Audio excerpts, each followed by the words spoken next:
Hi, I'm Clarice Johnson. I'm standing with my friend Garland McCullum. Garland is a farmer. He owns Massey Creek Farm. He farms pigs, chicken, and sheep.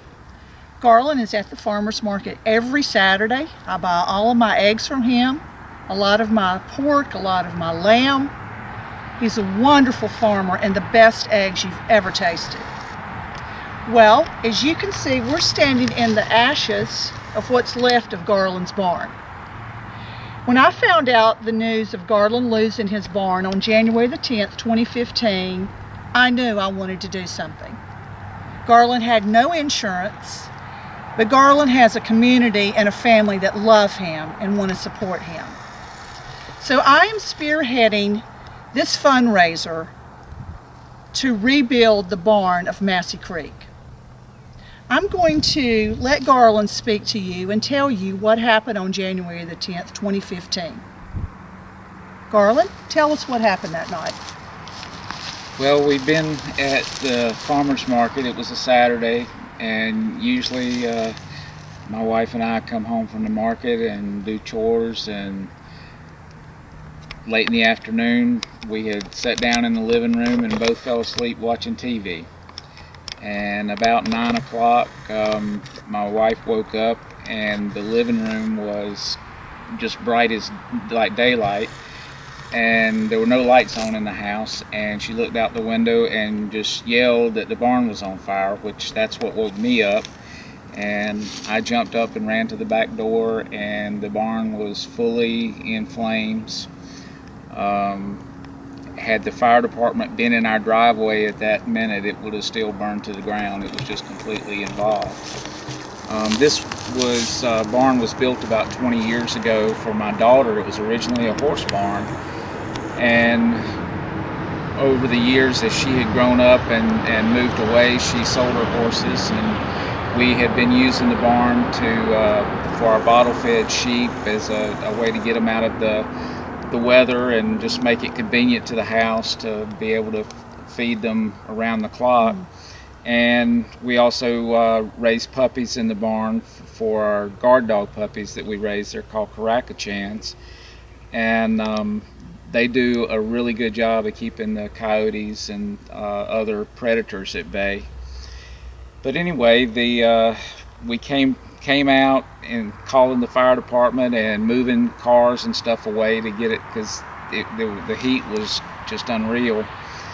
And I was thinking the whole time that about the puppies that I knew were in the barn, but that I thought the mother dog was out, because I had let her out earlier in the day, and the girl that lives on the farm that helps me with the eggs had seen her out and put her back up, thinking that I didn't mean for her to be out. So it turned out she was actually in the barn.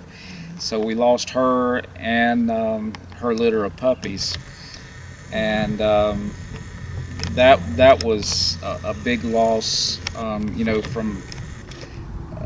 your heart kind of thing. Yeah. Oh, yes. Terrible. Terrible. Just thinking about them, in that fire was horrible. We were, constantly playing with them, and just Right.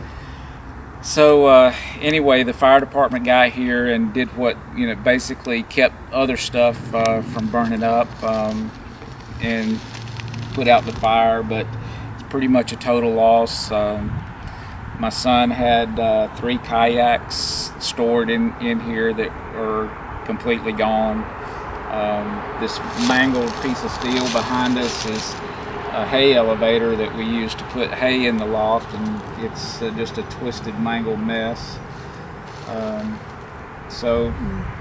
It was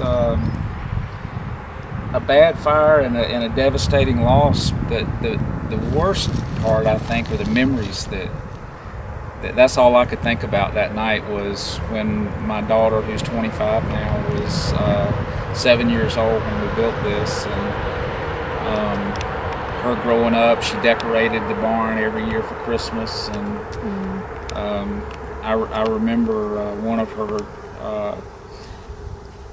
horses that she had right after we built the barn, my son was just, I guess 3 or 4 years old, and he was in front of the barn, and one of the horses was chewing on his hair, and he was just squalling. Oh wow! He has some great memories. Just memories of, you know, Wow. the kids used to camp out in the loft of the barn. They'd have their friends over. And, I think that hurts as much as anything. Oh, for sure. Definitely. We can all remember if we grew up anywhere close to a farm playing in a barn. I mean, I remember that as a child myself. There's nothing like it. Nothing like it. Well, folks, you've heard the story of what happened to Garland, and it is a monetary loss, but it was such a heart loss for them as well. And what I wanted to do is show Garland the love that a community and friends have for him to rebuild this barn. And so we're looking to have something similar to a barn raising that the Amish may have. We know they're the experts at this, and we're not. We're just your everyday people that buy from Garland but love him. So I'm asking you, as you're watching this video, that you would really consider making a donation to rebuild the barn for Garland and Ruby McCullum of Massey Creek Farm. You can come any Saturday and find Garland selling his eggs at the Greensboro Farmers Market on Yanceyville. He also supplies to many restaurants in the Greensboro area. But not only that, if you're living in California or Australia, but you have a barn and you know what it means to your family, if you have puppies and you know what they mean to your family, please consider making a substantial donation to help us rebuild this barn. We want to show Garland that not just the farmers, but the community and the country appreciate what he does and want to support him in rebuilding this barn. We thank you, we look forward to this, and we'll have more info to come. Have a great day.